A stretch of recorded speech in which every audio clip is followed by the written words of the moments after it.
The criminal assembled his sniper rifle and inserted two large-caliber bullets, capable of piercing armor, into the magazine. Hidden in a hot sandpit under the scorching sun, he waited for the right moment. Nearby, behind a sandy slope, his accomplices armed with flamethrowers were ready, silently waiting for the target to appear. After a long wait, an armored car appeared in the distance, slowly approaching. The two security guards inside the vehicle laughed and talked, oblivious to the danger. Suddenly, a mound of sand appeared in the path, blocking the truck's passage. The security guards noticed something strange and quickly called the control center, using the 360-degree camera on the roof of the truck to scan the surroundings. As nothing suspicious was identified, the driver decided to move forward, putting the car in gear and accelerating. But his overconfidence was a mistake. The truck immediately sank into an area of quicksand. In desperation, the driver tried to reverse, but the more he maneuvered, the more the vehicle sank. Sometimes, blind self-confidence leads directly to ruin. Seeing that it was the right moment, Dave aimed at the tires and fired. The shots destroyed the tires in seconds, leaving the strong car completely immobilized. The police officer quickly suspected an ambush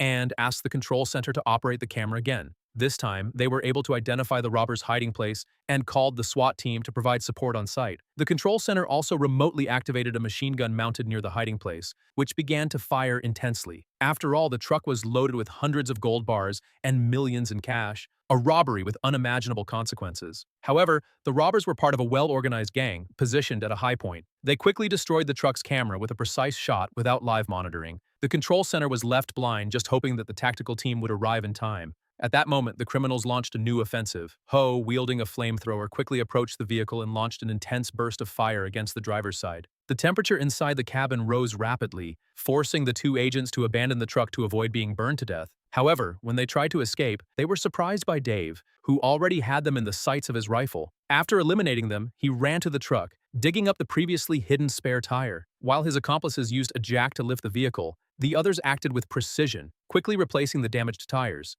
Then they removed steel plates buried in the sand and placed them in front of the wheels. Ross, who took over the wheel, accelerated gently, managing to pull the truck out of the sand trap. To ensure their escape, the criminals lined up several steel plates along the road, allowing the truck to travel safely through the soft desert sand. In a short time, they reached the previously planned meeting point. The final strategy was to hide the vehicle inside an underground bunker that had already been dug, a hiding place so unexpected that not even the police would suspect it. As the saying goes, sometimes the most dangerous place is the safest. However, no matter how well executed the plan was, there was a flaw. The robbers did not realize that there was still someone inside the truck.